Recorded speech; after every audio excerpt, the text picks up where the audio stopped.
नमस्कार, मैं रविश कुमार। मेरे ख्याल से सरकार को अब कानून ही बना देना चाहिए कि हर आदमी दिन के 2 घंटे कम से कम हिंदू मुसलमान टॉपिक पर बहस करेगा, चाहे जहां भी हो, या 2 घंटे टीवी पर बहस देखेगा। आप कहीं भी हो, हिंदू मुसलमान टॉपिक पर बहस जरूर करें। इसके बड़े फायदे हैं। हिंदू मुसलमान टॉपिक पर बहस करने से ट्रैफिक जाम कम हो जाएगा, बेरोजगारी दूर हो जाएगी, ट्रेन टाइम पर चलने लगेगी, कॉन्ट्रैक्ट वालों की नौकरी परमानेंट हो जाएगी, स्कूलों की फीस तो इतनी सस्ती हो जाएगी कि लोग बढ़ाने के लिए आंदोलन करेंगे, बिल्डर भी टाइम से पहले फ्लैट दे दिया करेंगे। सारे दुखों का एक ही इलाज, हिंदू मुसलमान, हिंदू मुसलमान। ये नया नारा होना चाहिए देश की मीडिया में। ये कमल दीदी हैं आपकी स्क्रीन पर, जो पहलू खान की हत्या के आरोप में बंद युवकों से मिलने अलवर पहुंची। कमल दीदी ने हत्या के आरोपियों को आज के भगत सिंह और सुखदेव और आजाद कहा है। मुझे पूरा यकीन है कि कोई शहीद का अपमान कर दे तो कमल दीदी उसे माफ नहीं करेंगी, लेकिन एक आरोपी को शहीद भगत सिंह और सुखदेव और आजाद से तुलना कर उन्होंने किसका कद बढ़ाया है, किसका अपमान किया है, ये आप लोग डिसाइड कीजिए। ऐसे तो अब भगत सिंह को भी पूछना पड़ जाएगा कि मैं ही हूं या कोई और भगत सिंह हो चुका है।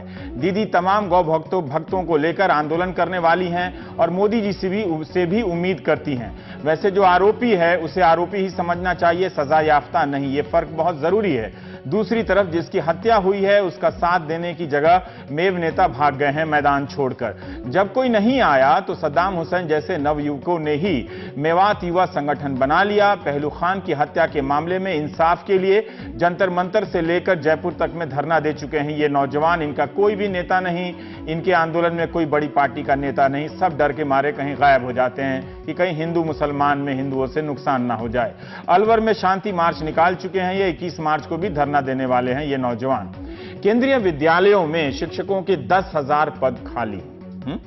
अगर हम टीवी पर हिंदू मुसलमान टॉपिक पर डिबेट की मात्रा बढ़ा दें तो यह पूछने की जरूरत भी नहीं रहेगी कि इतने पद खाली हैं तो पढ़ाई कैसे हो रही थी। इनके ना भरे जाने से बेरोजगारी का क्या हाल होता होगा।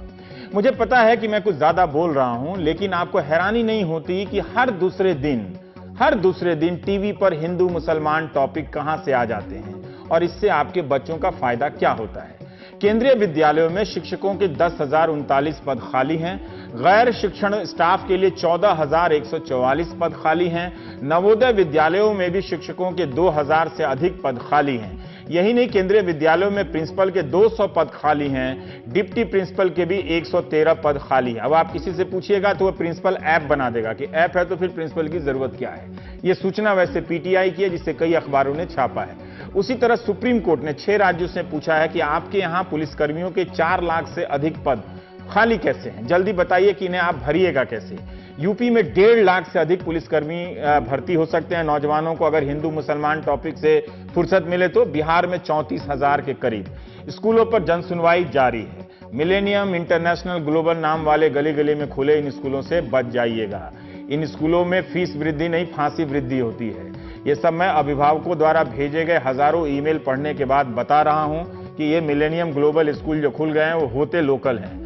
आज तमाम ईमेल पढ़ते हुए स्कूलों के कुछ और नए कारनामे पता चले हैं, जिनकी सूची आपको इस जन सुनवाई में पेश कर रहा हूं। गुड़गांव का एक स्कूल है जो हर साल 350 रुपए की डिक्शनरी अनिवार्य रूप से देता ही है और लेना ही पड़ता है। उड़ीसा का एक स्कूल री एडमिशन की कोई रसीद नहीं देता, यानी काला धन बनाता है। सारे स्कूलों में, कई स्कूलों में ऐसी खबरें आई हैं। रुड़की का एक स्कूल सभी बच्चों से कहता है कि हर दिन हैंड सैनिटाइजर लेकर आना होगा और साथ में तौलिया भी। मथुरा के एक स्कूल में ई सर्विस के नाम पर साल में 550 रुपए लिए जाते हैं। 2 बच्चे हैं तो 1100 रुपए ईमेल और एसएमएस की सर्विस के लिए। खेतरी नगर राजस्थान का एक स्कूल डायरी के लिए 700 रुपए ले रहा है। बताइए, जैसे 700 रुपए की कोई बकत ना हो। अलीगढ़ के स्कूल ने कैश में फीस लेने से क्रांतिकारी फैसला लिया है, मगर पेरेंट्स से 4 तिमाही के एडवांस चेक भी ले लिया। यह भी कमाल देखिए। गुड़गांव के एक स्कूल ने 40% और लखनऊ के एक स्कूल ने 60% फीस बढ़ा दी है। लुधियाना के एक स्कूल में उत्तराखंड और जम्मू कश्मीर की बाढ़, नेपाल के भूकंप के वक्त छात्रों से 300 से लेकर 500 रुपए लिए गए। छात्रों को चंदे की कोई रसीद नहीं दी गई। अहमदाबाद का एक स्कूल एक्स्ट्रा एक्टिविटी के नाम पर फीस लेता है, मगर उसके पास प्ले ग्राउंड भी नहीं है। ये सब दर्शकों के भेजे हुए ईमेल से पता चला है। उनके अनुभवों का ये दस्तावेज है। हमने स्कूल से चेक नहीं किया। इन सब के पास रटा रटाया जवाब होता है स्कूल वालों के पास। हर दल के नेताओं के स्कूलों से शिकायत आई है, यह भी मुझे पता चल गया। एक बात समझनी होगी, स्कूलों को चलाने के लिए पैसे की जरूरत होती है। फीस वाजिब तरीके से भी बढ़ाए जा सकते हैं, मगर 60% से लेकर 100% फीस की वृद्धि की बात समझ में नहीं आती। झारखंड से ईमेल आया है कि वहां डीएवी के कोई 7 स्कूल हैं, वहां 100% फीस की वृद्धि हुई है। ईमेल आया है, मतलब ईमेल की बात बता रहा हूं, स्कूल से हमने चेक नहीं किया है। मां बाप की कमाई इतनी तो नहीं बढ़ती है। दिल्ली, मुंबई या अन्य शहरों के प्रतिष्ठित स्कूलों की फीस तो समझ में आती है, मगर मैंने जो ईमेल पढ़े हैं उसके आधार पर कह सकता हूं कि गरीब और दूर दराज इलाकों में भी वही हाल है, उसी मात्रा में फीस वृद्धि हो रही है। यह जुल्म है। जो बड़े शहरों के बड़े स्कूल में हो तो बात समझ में भी आती है। यूपी का सोनभद्र का एक गरीब इलाका है रेणुकूट, अब यहां के किसी स्कूल में वहां पे भी 8,000 रुपए किसी ने ईमेल भेजा है कि फीस लग रही है। महाराष्ट्र का नंदुरबार अनुसूचित जनजाति का एक इलाका है, गरीब ही इलाका है, सामान्य इलाका, लेकिन यहां के एक स्कूल में 40% की वृद्धि हुई है। यह नहीं होना चाहिए। छत्तीसगढ़ के बस्तर में सिर्फ नक्सल समस्या नहीं है, वहां भी स्कूलों में इस तरह की लूट चल रही है। लोग ईमेल कर रहे हैं। कोरबा, जगदलपुर और कांकेर तक से ईमेल आए हैं। वैसे नवी मुंबई के एक अभिभावक ने लिखा है कि केजी क्लास के बच्चे की फीस के लिए बैंक से पर्सनल लोन लिया है उन्होंने। हमारी इस जन सुनवाई से लगा कि लोगों के ईमान जाग रहे हैं। जिस तरह से एक जूते के वितरक ने का ईमान जागा, उसी तरह से पंजाब से एक बैंक कर्मचारी का ईमान जागा है और उन्होंने हमें सूचना दी है कि उनके बैंक में कुछ प्राइवेट स्कूल के अकाउंट हैं। स्कूल अपने करंट अकाउंट से टीचर के खाते में 15,200 रुपए जमा करते हैं। साथ ही साथ उन्हीं शिक्षकों के साइन किए हुए चेक भी लेकर मैनेजर आ जाता है और 15,000 रुपए निकालकर चला जाता है। फिर स्कूल 4,000 या 5,000 रुपए नगद देकर सैलरी दे देता है। जो आवाज उठाता है उसे कहा जाता है कि आप नौकरी छोड़ दो। गजब। मेरी राय में तो इस साल शिक्षक दिवस मनाना ही नहीं चाहिए। गुलाम की तरह आपके शिक्षकों के साथ व्यवहार हो रहा है, यह शर्मनाक है। और हम शिक्षक दिवस के मौके पर लेक्चर देते हैं दुनिया भर के कि हमारे मास्टर लोग गुरु हैं, भगवान है, पता नहीं क्या क्या है। हैरानी की एक और बात है, बहुत कम शिक्षकों ने ईमेल किया है इस तरह के रहस्योद्घाटन वाले। जो भी मेल आए हैं सरकारी स्कूलों के शिक्षकों के मेल आए हैं, उनके पत्रों को पढ़कर यही लगा कि उस खराब सिस्टम में भी कोई जिंदा है। तमाम ईमेल को पढ़ते हुए देश के सैकड़ों स्कूलों के भीतर क्या क्या हो रहा है जान गया हूं। इतना तो पूरी जिंदगी लगा देता तो भी नहीं जान पाता कि क्या हो रहा है और कैसे लूट मची है। आप दर्शकों का शुक्रिया। वैसे कुछ अभिभावकों की अंग्रेजी बहुत खराब है। भाषा कोई भी हो, भाषा अच्छी होनी चाहिए। इससे पता चलता है कि शादी होने के बाद और दहेज लेने के बाद पिछले 10-15 सालों से आपने एक ढंग की किताब भी नहीं पढ़ी है। ये कुछ लोगों के लिए बात है, ये मेरा अपना ऑब्जर्वेशन है, मुझे कहना चाहिए। मैं किसी की पहचान उजागर नहीं करूंगा, किसी को हाथ न लगे इसलिए ईमेल भी डिलीट हो गया है। ये तस्वीर मुंबई की है। वहां के आजाद मैदान में कुछ अभिभावकों ने सरकार के खिलाफ भूख हड़ताल शुरू की है। इनका कहना है कि मुंबई के 7 स्कूलों ने बिना अभिभावकों की सहमति के फीस बढ़ा दी। Maharashtra school fees regulation act का यह उल्लंघन होता है। 18 अप्रैल के मिड डे में अखबार में और मुंबई के कई अखबारों में भी महाराष्ट्र के शिक्षा मंत्री विनोद तावड़े जी का बयान छपा है कि सीबीएसई और आईसीएसई बोर्ड वाले स्कूल राज्य सरकार के तहत नहीं आते, केंद्रीय मानव संसाधन मंत्रालय के तहत आते हैं, तो अभिभावक हमें क्यों फीस बढ़ने का दोषी मान रहे हैं। उनका यह बयान तमाम अखबारों में छपा है, हमने वहीं से लिया है। इसी तरह राजस्थान के झालावाड़ के अकलेरा में अभिभावकों ने जिला प्रशासन को स्कूलों की मनमानी के खिलाफ ज्ञापन दिया है। देश के कई जिलाधिकारियों के पास ऐसे ज्ञापन पहुंचे हैं, जिससे पता चलता है कि स्थिति कितनी चिंताजनक है। गुजरात के कानून की बात हो रही है, मगर वहां से कई ईमेल आए हैं जिनसे पता चल रहा है कि अधिकतम सीमा तय करने के बाद भी स्कूल उससे अधिक फीस ले रहे हैं। अभिभावकों को चुनौती दे रहे हैं, जो करना है कर लो। लुधियाना में भी कुछ माता पिता ने प्राइवेट स्कूलों की मनमानी के खिलाफ डीसी दफ्तर के बाहर प्रदर्शन किया, उनका भी ईमेल आया है। झारखंड के बोकारो से आया यह पर्चा बताता है कि वहां स्कूलों की मनमानी के खिलाफ जूता चप्पल रैली निकाली गई है। किसी रैली का ऐसा नाम पहली बार सुन रहा हूं, जूता चप्पल रैली। जल्दी ही लोग टाई बेल्ट रैली निकालेंगे। एक छात्र ने ईमेल किया है कि स्कूल ने उससे 2 साल तक जेईई ज्वाइंट एंट्रेंस एग्जामिनेशन जो आईआईटी वाला होता है और नीट जो मेडिकल वाला होता है, उसकी तैयारी के लिए 3,000 रुपए प्रति माह उसे लिए गए एक्स्ट्रा क्लास के लिए, जबकि वो ना इंजीनियर बनना चाहता था ना डॉक्टर बनना चाहता था, मगर स्कूल की ऐसी एक तरह से दादागिरी थी कि उसे 2 साल के 60,000 रुपए देने ही पड़े। जाहिर है स्कूलों में अनुशासन के नाम पर कहीं एक रंग का बैग खरीदने के लिए थोपा जा रहा है, तो कहीं सबसे एक्स्ट्रा क्लास के नाम पर पैसे लिए जा रहे हैं। और शिक्षकों के साथ जो चेक देकर और पैसा कम निकाला जा रहा है, इस पे तो तुरंत कार्रवाई होनी चाहिए और प्रधानमंत्री को तो निश्चित रूप से 1 घंटे के भीतर ऐसा कोई तरीका निकालना चाहिए कि कोई कुछ भी कर ले स्कूल में, बिना नगद का कोई भुगतान ही ना हो पाए। मतलब वो कैशलेस वाला जो वो कहते हैं, अगर उससे भ्रष्टाचार दूर होता है तो। इस बीच सीबीएसई ने 13 स्कूलों को नोटिस जारी किया है। DPS Bhopal, pillars public school Gorakhpur, असल में दिल्ली के भी स्कूल के नाम है लेकिन मैं बाहर वाला पढ़ रहा हूं ताकि आपको रेंज पता चले। Rajni public school Bulandshahr, Bal Niketan junior high school, Sir Syed public school, ये वाराणसी के 2 स्कूल हैं। दिल्ली के भी 2 स्कूल हैं, डीपीएस आरके पुरम, डीपीएस मथुरा रोड। इन सब के खिलाफ अलग अलग कारणों से शिकायतें हैं, उसका डिटेल मैं यहां नहीं दे रहा हूं, उसकी वेबसाइट पर है। सीबीएसई ने फिर से एडवाइजरी में दोहराया कि स्कूल किताब, नोटबुक, स्टेशनरी, यूनिफॉर्म नहीं बेचेंगे और बोर्ड के नियमों का पालन करेंगे।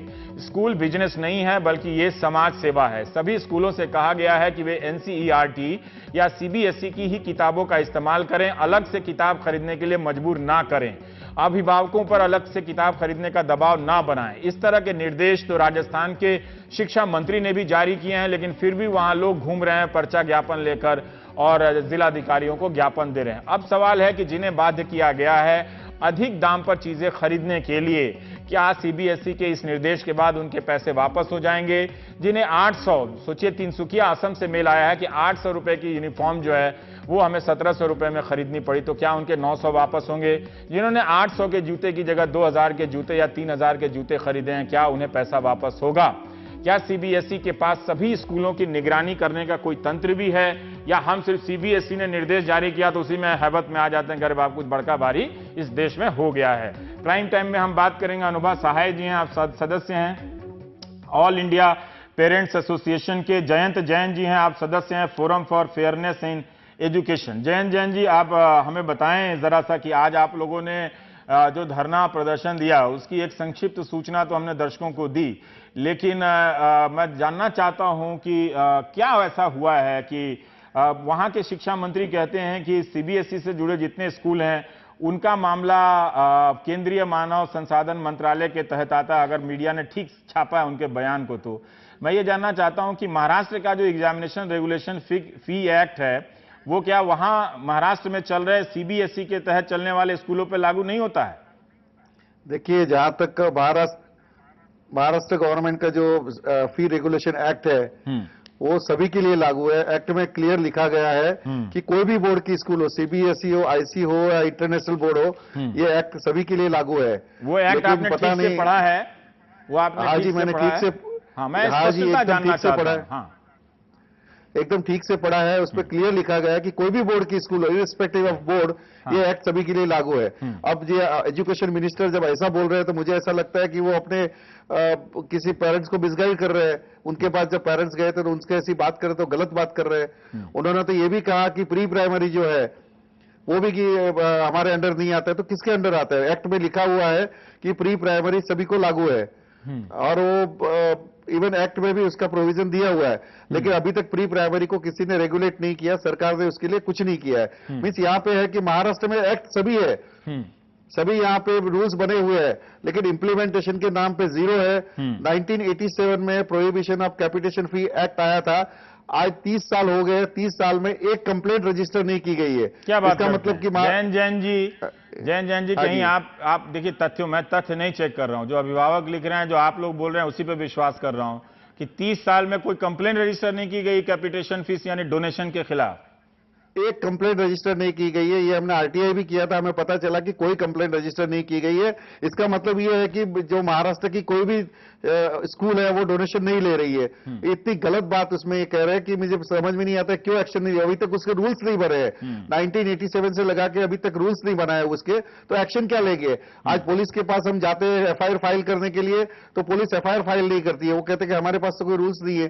तो ये है कि कहीं ना कहीं ऐसा लगता है मिली भगत है, जो लोगों को लूटा जा रहा है यहाँ पे, और ये पॉलिटिकल और जो बिल्डर की लॉबी है जो ये स्कूल्स और जो कॉलेजेस चलाती है, तो कहीं न कहीं इनके ऊपर एक्शन नहीं होती है। हम तो इतने 23 साल से मैं ये फाइट कर रहा हूं, लेकिन आज तक मैंने देखा है कि कोई रूल्स जो फॉलो नहीं किए जाते। सभी स्कूल्स डोनेशन ले रहे, हजारों रुपए पेरेंट्स से निकलवाते। देखिए, फीस एक रहती है ट्यूशन फी, लेकिन ट्यूशन फी को छोड़ के बुक्स, यूनिफॉर्म्स के 30-40 हजार रुपए निकाल लेते, जो फीस से ज्यादा रहते।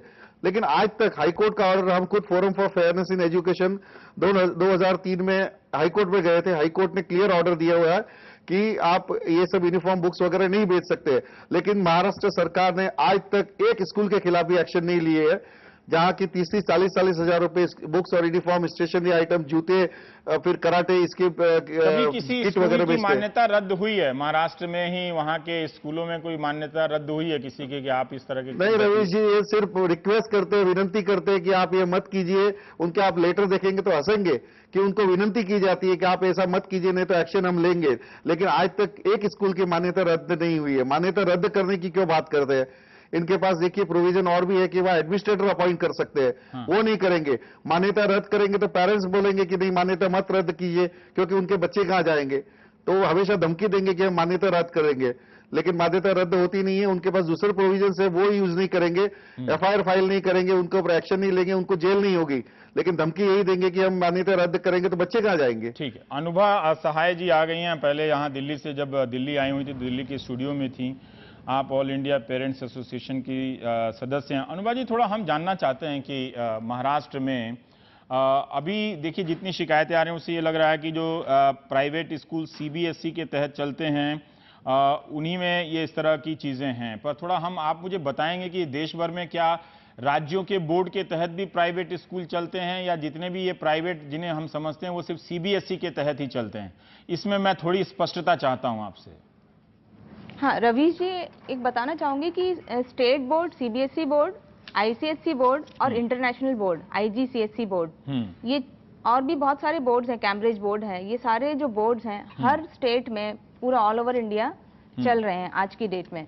महाराष्ट्र में भी है, तमिलनाडु है, राजस्थान, पंजाब, हरियाणा, मध्य प्रदेश, छत्तीसगढ़, हर जगह आप देखेंगे तो आईसीएसई, सीबीएसई, ये सारे बोर्ड्स हैं और स्टेट बोर्ड भी हैं। जो सीबीएसई स्कूल्स को सीबीएसई के रूल्स लागू होते हैं, जहां जितने भी स्कूल्स हैं उसमें लिखा हुआ है कि सीबीएसई स्कूल्स जो हैं वहां पर एक स्कूल मैनेजमेंट कमिटी होगी। स्कूल मैनेजिंग कमिटी जो होगी वही फी प्रपोज करती है इन सीबीएसई स्कूल्स में। नहीं, मेरा एक सवाल है बुनियादी कि क्या जैसे बिहार बोर्ड हुआ, यूपी बोर्ड हुआ, महाराष्ट्र बोर्ड हुआ या मध्य प्रदेश बोर्ड हुआ, राज्यों के अपने बोर्ड, ये लोग भी इनके तहत भी प्राइवेट स्कूल खुलते हैं क्या? बिल्कुल खुलते हैं, बिल्कुल खुलते हैं। जितने भी स्टेट बोर्ड्स हैं वो भी प्राइवेट होते हैं। और उनके यहाँ भी इस तरह के जो समस्याओं पर हम बात कर रहे हैं पिछले बुधवार से, यही तरह की समस्याएं हैं उन स्कूलों में भी? मैम, उन स्कूलों में भी इसी तरह की समस्या आती है। और स्टेट बोर्ड में भी बहुत से एडेड स्कूल भी होते हैं जहाँ पे टोटली जो एजुकेशन फ्री होता है। बट हमारे पास ऐसी कंप्लेंट्स आई हैं कि एडेड स्कूल वाले भी पैसा ले रहे हैं पेरेंट्स से। ये मैं आपसे अभी जो जैन झा साहब कह रहे थे कि महाराष्ट्र फी रेगुलेशन एक्ट में ऐसा प्रावधान है कि शिकायत मिले तो वो प्रशासक नियुक्त कर सकते हैं, एडमिनिस्ट्रेटर नियुक्त कर सकते हैं, जो स्कूल का पूरा ऑडिट कर सकता है, देख सकता है कि ये मुनाफा है या नहीं, फीस बढ़ाना या दुकान का। तो क्या ये सचमुच, मतलब सारे नेताओं के तो स्कूल हैं उधर, तो पार्टी का नाम लेने से क्या फायदा? मतलब जनता को भी पता है और जनता भी उन्हीं पार्टियों पर फिदा है, तो जनता को भी बताने से कोई फायदा नहीं। लेकिन फिर भी मैं ये जानना चाहता हूं, हाँ उसको पता है जनता को कि ये उसी पार्टी के नेता का स्कूल है, वही पार्टी लोग भड़काए हुए हैं, कभी इस मुद्दे पे कभी उस मुद्दे पे, सारे लोग हर पार्टी का, लेकिन वो जाके उनको दीवाने की तरह उनको वोट करते हैं और कभी ये फीस के मामले को वो उस तरह से चेक नहीं करते हैं। पर मैं आपसे जानना चाहता हूं, क्या ये सचमुच है, इसमें विश्वास करना चाहिए कि इन स्कूलों के खिलाफ कोई भी एक्शन नहीं हुआ जैसा जैन जी कह रहे हैं? जैन सर ने जो बताया वो बिल्कुल सही है। ट्रांसफर ऑफ मैनेजमेंट एक्ट है महाराष्ट्र में, कई सालों से है, 30 ईयर से ज्यादा हो गए, बट आज तक उस एक्ट का इम्प्लीमेंटेशन नहीं हुआ। पेरेंट्स ने जितनी भी कंप्लेंट करी हैं, बहुत सारी कंप्लेंट्स हम लोगों ने खुद की है कि एडमिनिस्ट्रेटर अपॉइंट किया जाए इन स्कूल्स में जो रूल्स फॉलो नहीं कर रहे हैं। स्टेट गवर्नमेंट के रूल्स, आईसीएसई बोर्ड के रूल्स, सीबीएसई बोर्ड के rules, right to education act के रूल्स जो स्कूल्स नहीं फॉलो कर रहे हैं, इनके ऊपर अपॉइंटमेंट आप अपॉइंट करिए एडमिनिस्ट्रेटर। बट हमको जवाब ये मिलता है कि हमारे पास मैन फोर्स नहीं है, हमारे पास कमी है, हमारे पास ऑफिसर्स नहीं है जो इन स्कूल्स के ऊपर निगरानी रखें। जो कि ये बात सही भी हो सकती है, ये बात सही भी हो सकती है, क्योंकि मैंने ये सवाल पूछा था सीबीएसई के सिलसिले में भी कि सीबीएसई के जितने भी स्कूल हैं, मुझे ठीक संख्या नहीं मालूम, अखबारों में लिखा 18,000 स्कूल हैं शायद, जितने भी हैं, उन स्कूलों की निगरानी करने के लिए सीबीएसई के पास क्या स्ट्रेंथ है, क्या तंत्र है? कोई ऐसा कोई तंत्र तो है नहीं। तो वो जरूर जिलाधिकारियों पर निर्भर करती होगी सीबीएसई जैसी संस्था, या किसी और अपनी बनाई हुई संस्था पे करती होगी। उसके पास ऐसा कोई फ्लाइंग स्क्वाड जैसी कोई टीम होती है क्या? उनकी टीम होती है जो इनको एफिलिएशन देती है। हाँ। प्रोविजनल एफिलिएशन दिया जाता है इन स्कूल्स को, इनिशियली 3 इयर्स के लिए दिया जाता है। फिर अगर ये एफिलिएशन के जितने भी रूल्स हैं, बायलॉज हैं, इनको अगर फॉलो करते हैं तो इनकी इंस्पेक्शन टीम वहां जाके इंस्पेक्शन करती है, इनके सारे रिकॉर्ड्स चेक करती है, देखती है कि ये स्टेट लॉज को फॉलो कर रहे हैं कि नहीं, राइट टू एजुकेशन एक्ट को फॉलो हो रहा है या नहीं, और फीस जो है वो सही तरीके से ली जा रही है या नहीं, प्रॉफिट तो नहीं कमा रहे हैं। ये सब इंस्पेक्शन करके इनका जो प्रोविजनल एफिलिएशन को एक्सटेंड किया जाता है। पर ये बताइए कि तो क्या ये सीबीएसई ने भी, हाँ। जब से आप इस तरह के आंदोलन में आप आई हैं, क्या सीबीएसई ने भी कभी किसी स्कूल की मान्यता रद्द की है? अंदाजन, अगर हम सही ना भी, हाँ? हमारे पास जितनी कंप्लेंट्स आई हैं, हाँ। हम जो न्यूज़पेपर में पढ़ते हैं, मैं तो उस पर नहीं जाना चाहूंगी, जहां सीबीएसई लिखता है कि हमने इतने स्कूल्स का एफिलिएशन कैंसिल किया, और उनके वेबसाइट में भी लिस्ट अवेलेबल है जिनकी एफिलिएशन कैंसिल की गई है। अच्छा, बट हाँ। हमारी जितनी कंप्लेंट्स गई हैं उसमें अभी तक एक भी स्कूल की एफिलिएशन कैंसिल नहीं हुई है, बस शो कॉज नोटिस इशू किया गया है कि आप ये रूल्स फॉलो करें। बहुत से स्कूल, और भी मेरे पास एक कंप्लेंट आई है कि कुछ ऐसे स्कूल्स भी हैं जिनकी एफिलिएशन कैंसिल हो चुकी है, फिर भी वो स्कूल चल रहे हैं। अच्छा, जयंत जी, अभी अनुभा जी ने एक बात कही कि महाराष्ट्र में, अगर महाराष्ट्र का शिक्षा मंत्रालय, जो भी जिला में जो जिला शिक्षा अधिकारी होता है, थोड़ा इन लोगों का मैं चाहता हूं कि एक आइडिया मिले पब्लिक को कि ये लोग क्या करते हैं, क्या इनके विभागों में अब उस तरह के लोगों की नियुक्ति नहीं होती तो अलग बात है कि सारे स्टाफ होते तो निगरानी होती या नहीं होती, लेकिन फिर भी उस पक्ष को एक महत्व देते हैं, क्योंकि इससे रोजगार भी तो बढ़ेगा ना। अगर पता चल जाए 5000 लोगों की नौकरी है, मैं ये भी तो जुगाड़ खोजता हूं जी। नहीं, देखिए, इनके पास जो वर्क फोर्स है वो कम है, ऑफिसर्स नहीं है। आज एक डिप्टी डायरेक्टर है जो एक एजुकेशन इंस्पेक्टर है, उनको एडिशनल चार्ज देके डिप्टी डायरेक्टर 4 जिलों का बना के रखा है। 1.5 साल से वो एडिशनल चार्ज लेके बैठे हुए हैं, तो उनके पास एक डिप्टी डायरेक्टर भी अवेलेबल नहीं है, और ये सब पूरी मिलीभगत से काम चल रहा है। अभी पता चला है कि मुंबई की एक स्कूल है जो पिछले 8 सालों से बिना एनओसी के चल रही है। क्या एजुकेशन इंस्पेक्टर वहां जाते नहीं है इंस्पेक्शन के लिए? 8 सालों में किसी ने इंक्वायरी नहीं की, उनके पास यूडाइस नंबर नहीं, कुछ भी नहीं है, और स्कूल चल रही है। इसका मतलब कि ये क्या हो रहा है यहाँ पे? कोई अंधा कानून चल रहा है, कोई किसी को देख नहीं रहा है। फिर एजुकेशन इंस्पेक्टर क्या करते हैं, एजुकेशन ऑफिसर्स क्या कर रहे हैं? एक स्कूल है यहाँ पे, नर्सरी के बच्चे की 18 लाख रुपए फीस है। आप बिलीव करेंगे, साल की 18 लाख प्लस ट्रांसपोर्टेशन वगैरह 20 लाख रुपए फीस होती है। अब अगर ऐसी फीस, अगर बड़ी बड़ी स्कूलों को जब देखते हैं छोटी स्कूल वाले कि इतनी इनकी फीस है, तो फिर ये छोटी स्कूल वाले भी फीस बढ़ाते हैं, देखा देखी करते हैं। जब उनके ऊपर एक्शन नहीं हो रही है तो ये छोटी स्कूल के ऊपर भी क्यों एक्शन होगी? जो एक जमाने में ऐसी जिनकी फीस थी कि साल की जो 40,000 रुपए फीस थी, वो इंटरनेशनल स्कूल खोल के बैठे 2-2 लाख रुपए फीस कर दी उन्होंने, तो एक्शन हुआ ही नहीं है कभी। अनुभा जी, इस बात में इसको थोड़ा मैं आगे बढ़ाना चाहता हूं और आपसे जानना चाहता हूं, इसका थोड़ा सामाजिक विश्लेषण करने का जी चाह रहा है कि अक्सर हम एक आर्थिक तबका है इस देश में जो अक्सर आता रहता है, ऑक्सफैम की रिपोर्ट है 1% के पास जो संपत्ति है वो देश के 50%, देश की आधी संपत्ति के जो है वो 1% लोगों के हाथ में ये। हाँ, तो ये हिंदू मुसलमान टॉपिक में ये सब बातें छुप जाती हैं, इसलिए सबसे ज्यादा जरूरी है कि हम ज्यादा से ज्यादा हिंदू मुसलमान टॉपिक पे चर्चा करते रहें। ये भी बल्कि ना सुने कि अनुभा जी और जयंत जी क्या कह रहे हैं, घर में जाइए चाय पीजिए तो भी हिंदू मुसलमान करते रहिए, इससे बहुत फायदा होगा। अनुभा जी, मैं ये जानना चाहता हूं कि ये जो मैं ईमेल पढ़ रहा था, तो बड़े स्कूलों की तो छवि होती है कि ठीक है जो अच्छा कमाते हैं अच्छे स्कूल में भेज सकते हैं, लेकिन सोनभद्र सिलीगुड़ी का स्कूल भी 3000 का जूते खरीदवा रहा है। मुंबई में भी बहुत सारे ऐसे स्कूल होंगे जहां साधारण लोगों के बच्चे पढ़ते होंगे। पूरी मुंबई तो अरबपतियों की नहीं है ना, वहां पर साधारण लोग भी हैं।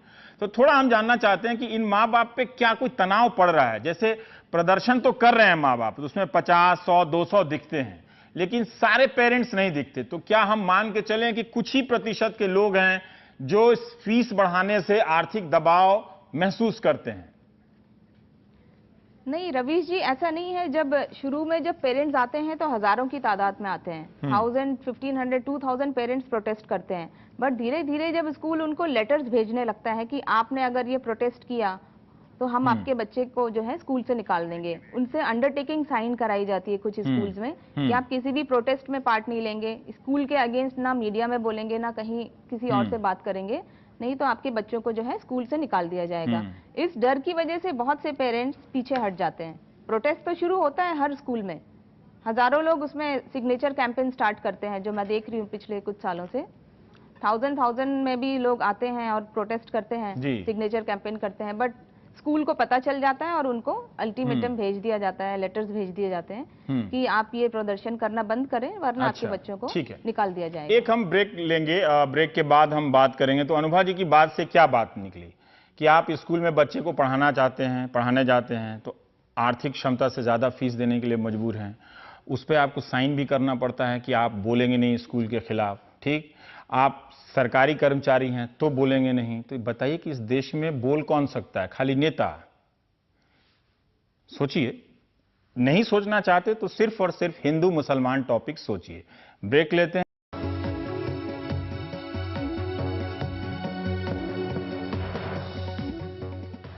अभी एक दर्शक ने हमें बताया कि यूपी के एक जिले में, मतलब जो जिस मात्रा में हिंदी बोलता है उसके हिसाब से फाइन लगती है, और भोजपुरी बोलने वालों को थोड़ा ज़्यादा। मतलब हम जैसे लोग वहाँ पढ़ रहे होते तो सारा मतलब कमाई फाइन में ही चला जाता कि कभी भोजपुरी निकलती, कभी हिंदी अंग्रेजी के नाम पे। पर जैन साहब, मुझे एक बात बताइए कि थोड़ा हम अभिभावकों की, बताइए सही बता रहे हैं, अभी किसी ने भेजा, कल भी एक ईमेल आया था गुरुवार को कि हिंदी बोलेंगे इंग्लिश मीडियम स्कूल में तो फाइन देनी पड़ेगी, और भोजपुरी, वो पूर्वांचल पृष्ठभूमि के लड़के हैं, भोजपुरी निकल गई, हिंदी भी नहीं निकली, तो और ज्यादा उनको फाइन देनी पड़ेगी। तो ये शोषण जो चल रहा है लोग अभी समझ नहीं रहे। मैं आप लोगों से जानना चाहता हूं जैन जी कि इतने प्रदर्शनों के बाद क्या अभिभावक ये समझ पा रहे हैं कि गलत हो रहा है, या वो पैसा नहीं दे पा रहे हैं, सिर्फ इसका विरोध कर रहे हैं? देखिए, ये स्कूलों की मनमानी चल रही है और स्कूल तो किसी भी तरह से एक्सप्लॉइट करना चाहती है। पैसे कैसे वसूलने वो देख रही है सभी स्कूल वाले, उनका एक बिजनेस बन गया है। अगर उनकी फाइनेंशियल ऑडिट की जाए तो पता चलेगा कि करोड़ों रुपए की प्रॉफिट हर साल करते हैं, और सरकार यही नहीं कर रही है कि उनकी फाइनेंशियल ऑडिट होनी चाहिए। तो सभी स्कूलों को मुझे लगता है कि 50% फीस कटानी पड़ेगी और रिफंड करना पड़ेगा। अब ये पेरेंट्स ऐसे है कि डरते हैं। देखिए, जब पेरेंट टीचर एसोसिएशन की मीटिंग होती है तो उस मीटिंग में भी पेरेंट्स बातें नहीं करते हैं, बोलते नहीं है। स्कूल में उनको तकलीफें होती है, ग्रीवेंसेस है, लेकिन वो शेयर नहीं करते क्योंकि उनको इंग्लिश नहीं आती है। और अभी इन्होंने ऐसा स्टैंडर्ड बना दिया, कॉर्पोरेट सेक्टर जैसा बना दिया है स्कूल में कि आपको इंग्लिश में ही बात करनी है। पेरेंट्स है तो उनको भी स्किल में बात करनी है। इंटरव्यू के समय ही उनसे पूछ लेते हैं कि आपको इंग्लिश आती है नहीं है, आपके पास गाड़ी है, आपके पास कौन सा घर है, कितने बेडरूम का है, कंप्यूटर है या नहीं, इंटरनेट है या नहीं है। तो ये सभी क्वेश्चन पहले ही पूछ लेते हैं। तो जिनको इंग्लिश आती है उनको ही वो एडमिशन देते हैं, और जब नहीं आती है तो जैसे मनमानी कर रहे हैं कि आप फाइन करो हर एक चीज पे। अनुराग जी, ये जो सीबीएसई ने जो एडवाइजरी इशू की है कि एनसीईआरटी, 12 तारीख को एक एडवाइजरी है कि एनसीईआरटी या सीबीएसई के ही किताबें वहां पर पढ़ाई जाएं, अलग से किताबें ना थोपी जाएं। तो मैं ये जानना चाहता हूं कि ये तो सीबीएसई संस्था को तो पता होगा ही होगा, मतलब देश के तमाम इतने सारे स्कूलों में हो रहे हैं, या राज्यों की इकाइयों की, और फिर ये सिर्फ 13 स्कूल या 14 स्कूल के खिलाफ या स्कूल को ये एडवाइजरी जारी की गई है। तो इससे लेकर आप बहुत उत्साहित हैं। अखबारों में तो देखा कि काफी उत्साहजनक रिपोर्टिंग है इसकी कि बड़ा भारी कोई काम हो गया है। सर, उत्साहित तो पेरेंट्स हैं जिनको ज्यादा पता नहीं है कि किस तरह से यहाँ पे एडवाइजरी हर साल निकाल दी जाती हैं और उसके बाद वो डस्टबिन में चली जाती है, उनका कोई यूज नहीं होता है। एडवाइजरी निकाल के स्कूल को शो कॉज नोटिस भी भेजा जाता है, बट उसके बाद भी स्कूल्स जो हैं उन एडवाइजरीज को, नोटिफिकेशंस को फॉलो नहीं करते हैं।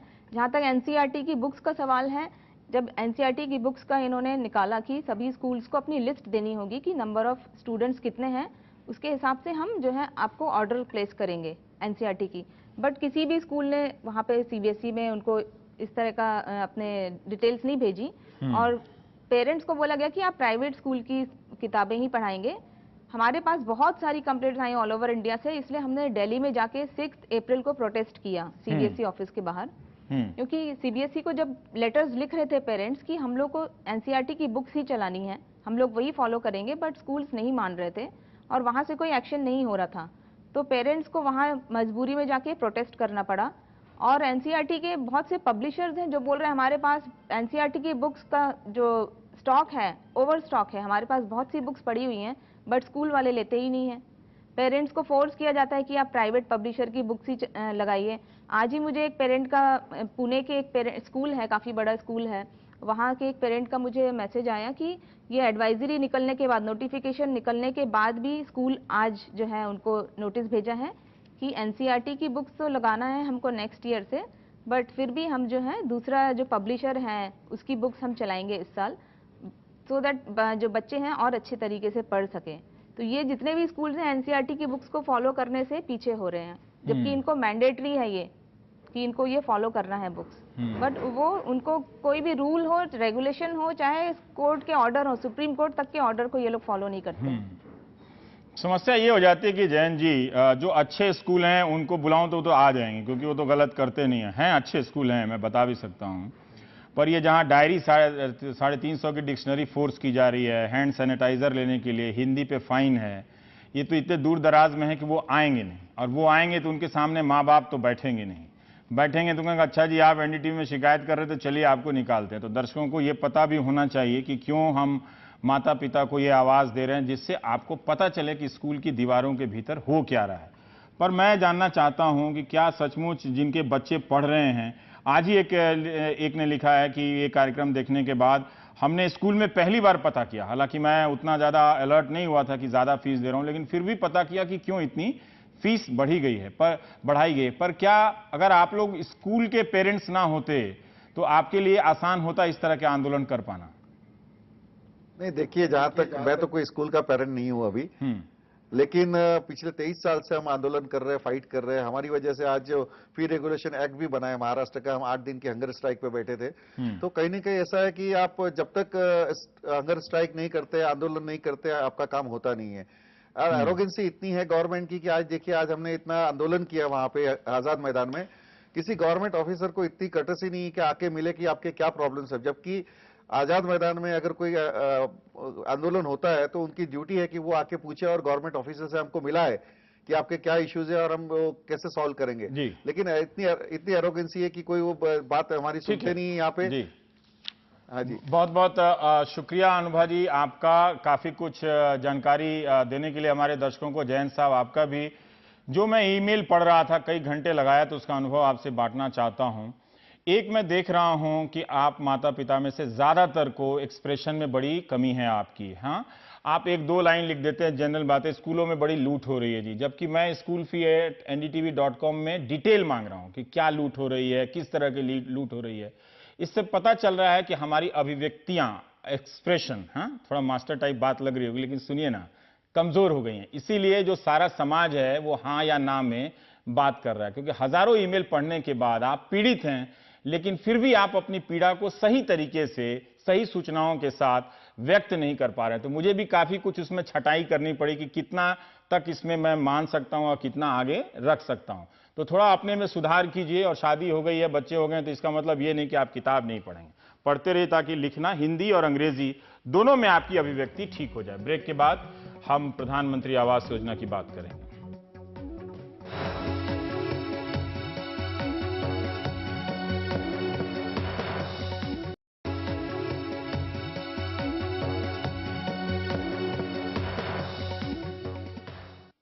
मोदी सरकार का लक्ष्य है कि 2022 तक सबके लिए आवास। केंद्रीय शहरी विकास मंत्री वेंकैया नायडू का दावा है कि प्रधानमंत्री आवास योजना के तहत बीते 22 महीनों में गरीब परिवारों के लिए 17,73,000 किफायती मकान बनाने की मंजूरी दे दी गई है, जबकि यूपीए सरकार के 10 साल में सिर्फ 13,82,000 किफायती मकानों को ही मंजूरी मिल पाई थी। वेंकैया नायडू के मुताबिक इस योजना के तहत 1 लाख करोड़ के निवेश की मंजूरी मिली है, जो यूपीए के दौर से 3 गुना ज्यादा है। अब सवाल यह है कि यह योजना जमीन पर कैसे काम कर रही है।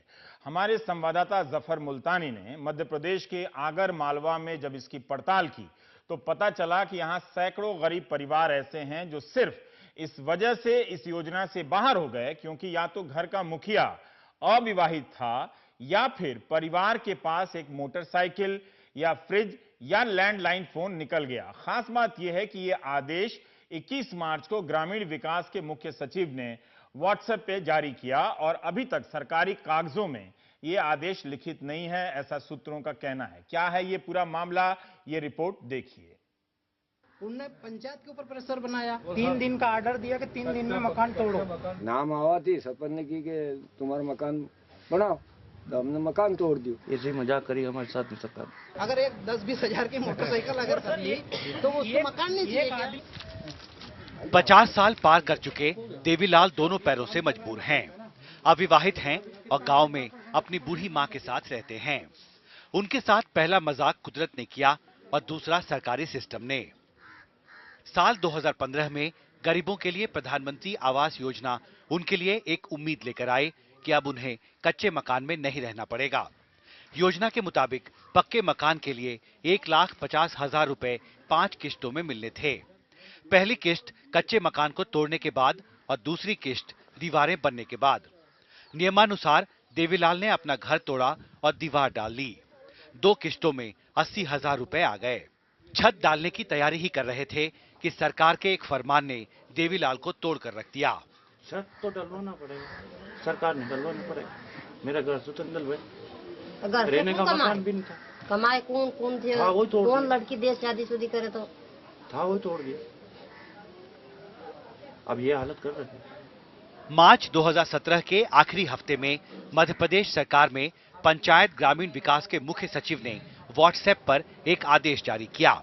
इसके तहत 15 शर्तें रखी गईं और अगर कोई उन्हें पूरा न करे तो उसे योजना से निकालने और खाते में जा चुकी राशि वसूलने के आदेश हुए। इन शर्तों में उन सभी को अयोग्य माना गया जिनके पास इनमें से कोई भी एक चीज है।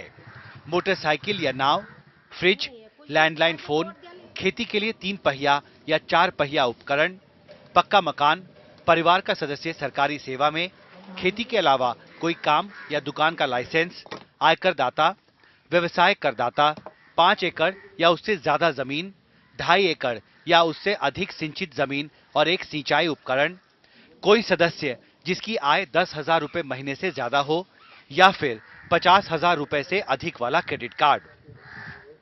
यानी इनमें से एक भी चीज जिसके पास है उसे स्कीम से निकाल दिया गया। व्हाट्सएप पर आए इस आदेश ने राज्य के हजारों परिवारों के सिर से छत छीन ली। डेप्रीवेशन के आधार पर जिन लोगों को पात्र माना गया था उन्हीं लोगों के नाम उस सूची में दर्ज है। वो 2011 के बाद में अगर उसमें कोई परिवर्तन हुआ हो, किसी ने नया मकान पक्का बना लिया हो, किसी ने ट्रैक्टर खरीद लिया हो या किसी की जमीन का रकबा ज़्यादा हो तो उनकी जांच करवाई गई। वो जांच में जो अपात्र पाए गए उनको SC/CC का जो सूची थी उससे उनको अपात्र कर दिया गया। 70 साल की सूरजबाई अपने पति के साथ यहीं एक कच्चे मकान में रहती थीं। पक्के मकान की आस में कच्चा मकान तोड़ दिया और अब खुले आसमान के नीचे पेड़ का ही सहारा है। उन्होंने बस इतना किया कि बैंक से 50,000 का कर्ज ले लिया। नतीजा प्रधानमंत्री आवास योजना से बाहर हो गईं। कुछ ही दूरी पर 70 साल के गोकुल सिंह अपना उजड़ा घर समेटने में लगे हैं। किसी वजह से शादी नहीं हो पाई, पक्के मकान की आस में घर तोड़ लिया। बाद में आए आदेश के मुताबिक अविवाहित को मकान की जरूरत नहीं। अब मकान भी तोड़ दियो,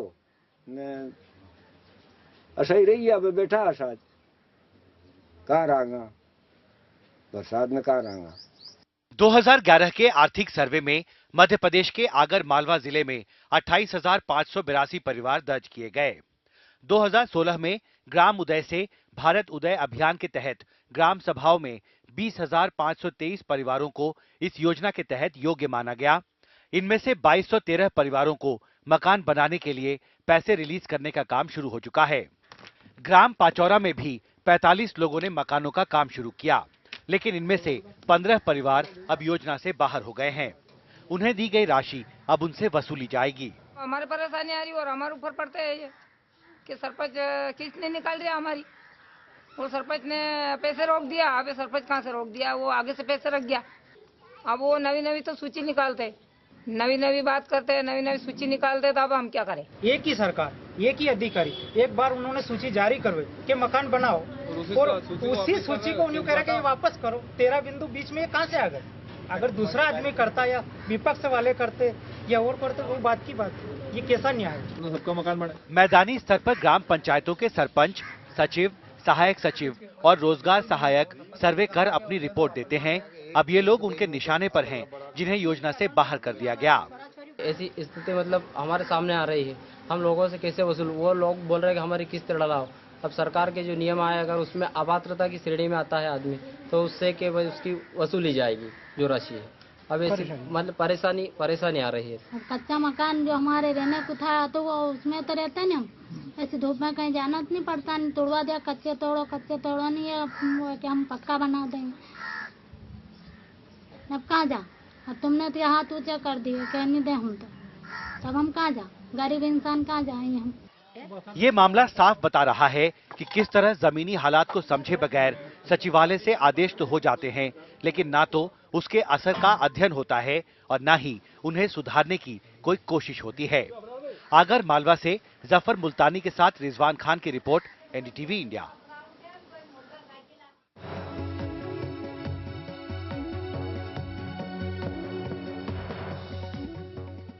सैयद पब्लिक स्कूल, ये वाराणसी के 2 स्कूल हैं, दिल्ली के भी 2 स्कूल है, DPS RK Puram, DPS Mathura road. इन सब के खिलाफ अलग अलग कारणों से शिकायतें हैं, उसका डिटेल मैं यहां नहीं दे रहा हूं, उसकी वेबसाइट पर है।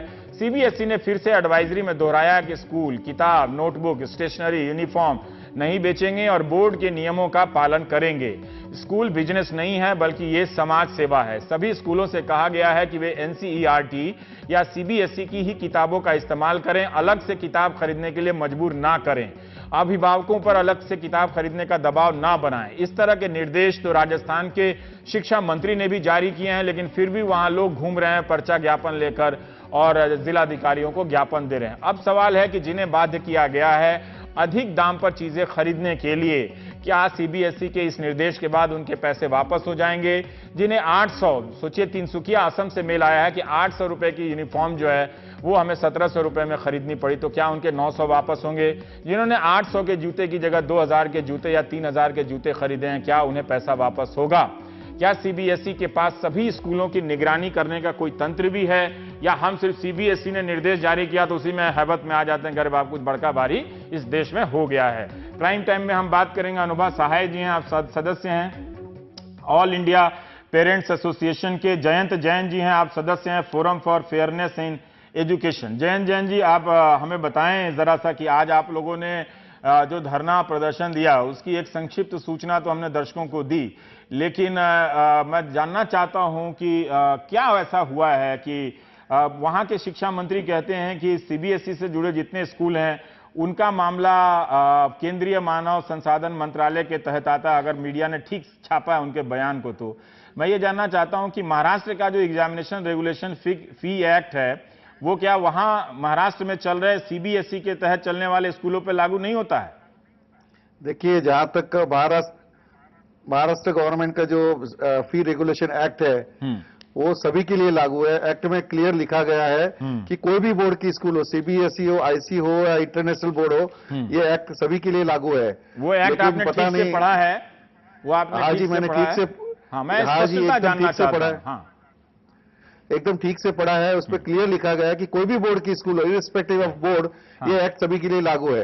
अब ये एजुकेशन मिनिस्टर जब ऐसा बोल रहे हैं तो मुझे ऐसा लगता है कि वो अपने किसी पेरेंट्स को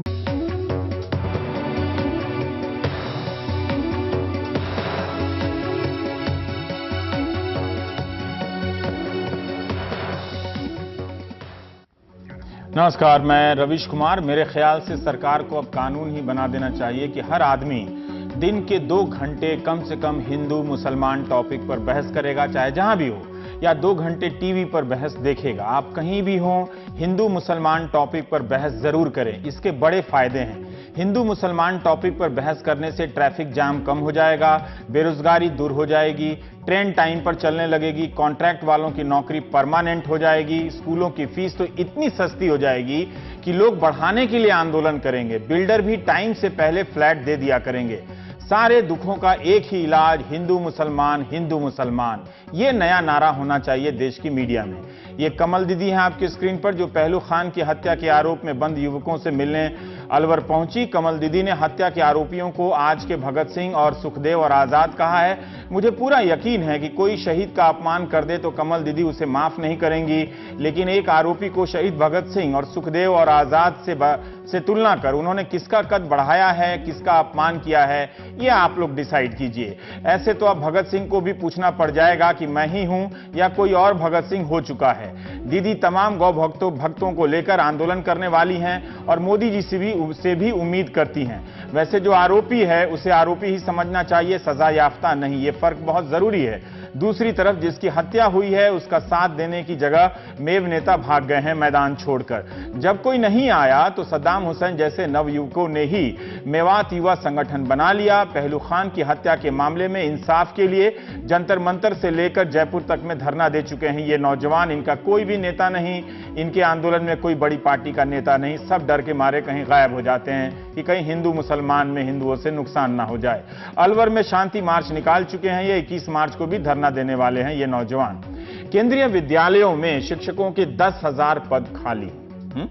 अगर हम टीवी पर हिंदू मुसलमान टॉपिक पर डिबेट की मात्रा बढ़ा दें तो यह पूछने की जरूरत भी नहीं रहेगी कि इतने पद खाली हैं तो पढ़ाई कैसे हो रही थी। इनके ना भरे जाने से बेरोजगारी का क्या हाल होता होगा।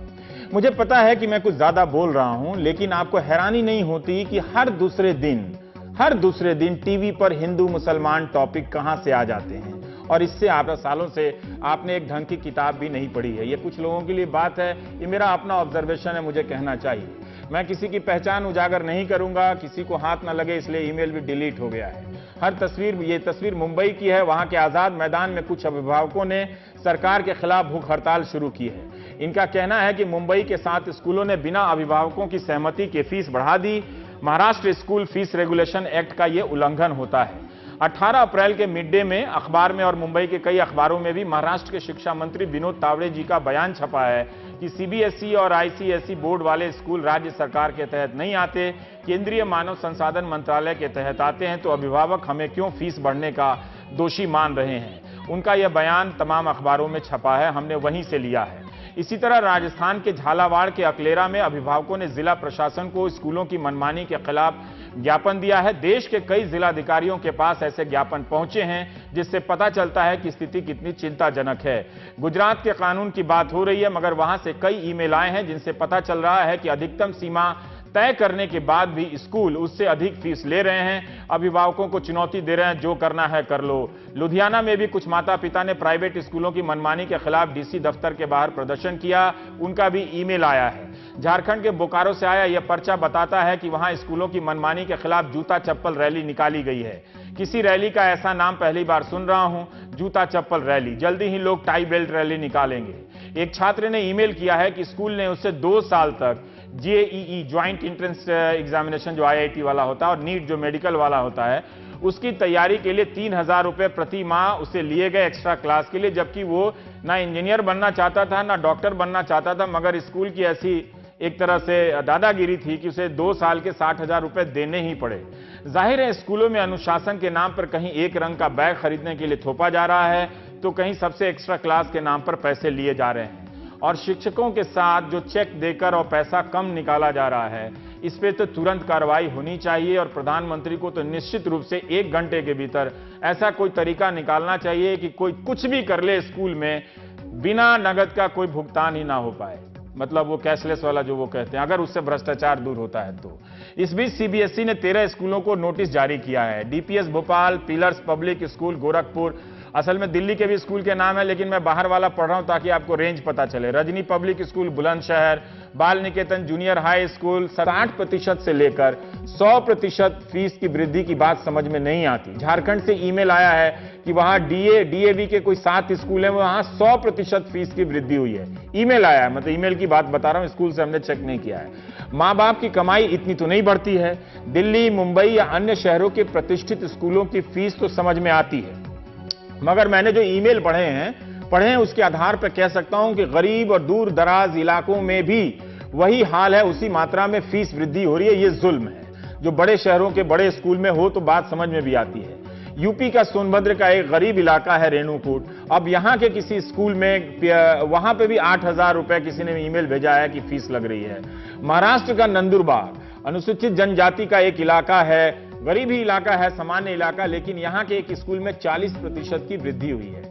यह नहीं होना चाहिए। छत्तीसगढ़ के बस्तर में सिर्फ नक्सल समस्या नहीं है, वहां भी स्कूलों में इस तरह की लूट चल रही है। लोग ईमेल कर रहे हैं। कोरबा, जगदलपुर और कांकेर तक से ईमेल आए हैं। वैसे नवी मुंबई के एक अभिभावक ने लिखा है कि केजी क्लास के बच्चे की फीस के लिए बैंक से पर्सनल लोन लिया है उन्होंने। हमारी इस जन सुनवाई से लगा कि लोगों के ईमान जाग रहे हैं। जिस तरह से एक जूते के वितरक ने का ईमान जागा, उसी तरह से पंजाब से एक बैंक कर्मचारी का ईमान जागा है और उन्होंने हमें सूचना दी है कि उनके बैंक में कुछ प्राइवेट स्कूल के अकाउंट हैं। स्कूल अपने करंट अकाउंट से टीचर के खाते में 15,200 रुपए जमा करते हैं। साथ ही साथ उन्हीं शिक्षकों के साइन किए हुए चेक भी लेकर मैनेजर आ जाता है और 15,000 रुपए निकालकर चला जाता है। फिर स्कूल 4,000 या 5,000 रुपए नगद देकर सैलरी दे देता है। जो आवाज उठाता है उसे कहा जाता है कि आप नौकरी छोड़ दो। गजब। मेरी राय में तो इस साल शिक्षक दिवस मनाना ही नहीं चाहिए। गुलाम की तरह आपके शिक्षकों के साथ व्यवहार हो रहा है, यह शर्मनाक है। और हम शिक्षक दिवस के मौके पर लेक्चर देते हैं दुनिया भर के कि हमारे मास्टर लोग गुरु हैं, भगवान है, पता नहीं क्या क्या है। हैरानी की एक और बात है, बहुत कम शिक्षकों ने ईमेल किया है इस तरह के रहस्योद्घाटन वाले। जो भी मेल आए हैं सरकारी स्कूलों के शिक्षकों के मेल आए हैं, उनके पत्रों को पढ़कर यही लगा कि उस खराब सिस्टम में भी कोई जिंदा है। तमाम ईमेल को पढ़ते हुए देश के सैकड़ों स्कूलों के भीतर क्या क्या हो रहा है जान गया हूं। इतना तो पूरी जिंदगी लगा देता तो भी नहीं जान पाता कि क्या हो रहा है और कैसे लूट मची है। आप दर्शकों का शुक्रिया।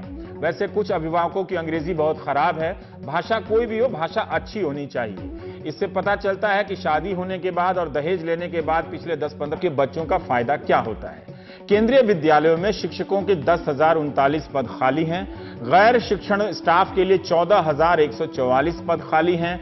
नवोदय विद्यालयों में भी शिक्षकों के 2,000 से अधिक पद खाली हैं। यही नहीं, केंद्रीय विद्यालयों में प्रिंसिपल के 200 पद खाली हैं। डिप्टी प्रिंसिपल के भी 113 पद खाली हैं। अब आप किसी से पूछिएगा तो वो प्रिंसिपल ऐप बना देगा कि ऐप है तो फिर प्रिंसिपल की जरूरत क्या है। ये सूचना वैसे पीटीआई की है, जिसे कई अखबारों ने छापा है। उसी तरह सुप्रीम कोर्ट ने 6 राज्यों से पूछा है कि आपके यहां पुलिसकर्मियों के 4 लाख से अधिक पद खाली कैसे हैं, जल्दी बताइए कि इन्हें आप भरिएगा कैसे। यूपी में 1.5 लाख से अधिक पुलिसकर्मी भर्ती हो सकते हैं नौजवानों को अगर हिंदू मुसलमान टॉपिक से फुर्सत मिले तो। बिहार में 34,000 के करीब। स्कूलों पर जनसुनवाई जारी है। मिलेनियम इंटरनेशनल ग्लोबल नाम वाले गली गली में खुले इन स्कूलों से बच जाइएगा। इन स्कूलों में फीस वृद्धि नहीं, फांसी वृद्धि होती है।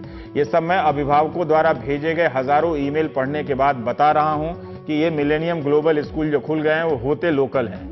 आज तमाम ईमेल पढ़ते हुए स्कूलों के कुछ और नए कारनामे पता चले हैं, जिनकी सूची आपको इस जन सुनवाई में पेश कर रहा हूं। गुड़गांव का एक स्कूल है जो हर साल 350 रुपए की डिक्शनरी अनिवार्य रूप से देता ही है और लेना ही पड़ता है। उड़ीसा का एक स्कूल री एडमिशन की कोई रसीद नहीं देता, यानी काला धन बनाता है। सारे स्कूलों में, कई स्कूलों में ऐसी खबरें आई हैं। रुड़की का एक स्कूल सभी बच्चों से कहता है कि हर दिन हैंड सैनिटाइजर लेकर आना होगा और साथ में तौलिया भी। मथुरा के एक स्कूल में ई सर्विस के नाम पर साल में 550 रुपए लिए जाते हैं। 2 बच्चे हैं तो 1100 रुपए ईमेल और एसएमएस की सर्विस के लिए। खेतरी नगर राजस्थान का एक स्कूल डायरी के लिए 700 रुपए ले रहा है। बताइए, जैसे 700 रुपए की कोई बकत ना हो। अलीगढ़ के स्कूल ने कैश में फीस लेने से क्रांतिकारी फैसला लिया है, मगर पेरेंट्स से 4 तिमाही के एडवांस चेक भी ले लिया। यह भी कमाल देखिए। गुड़गांव के एक स्कूल ने 40% और लखनऊ के एक स्कूल ने 60% फीस बढ़ा दी है। लुधियाना के एक स्कूल में उत्तराखंड और जम्मू कश्मीर की बाढ़, नेपाल के भूकंप के वक्त छात्रों से 300 से लेकर 500 रुपए लिए गए। छात्रों को चंदे की कोई रसीद नहीं दी गई। अहमदाबाद का एक स्कूल एक्स्ट्रा एक्टिविटी के नाम पर फीस लेता है, मगर उसके पास प्ले ग्राउंड भी नहीं है। ये सब दर्शकों के भेजे हुए ईमेल से पता चला है। उनके अनुभवों का ये दस्तावेज है। हमने स्कूल से चेक नहीं किया। इन सब के पास रटा रटाया जवाब होता है स्कूल वालों के पास।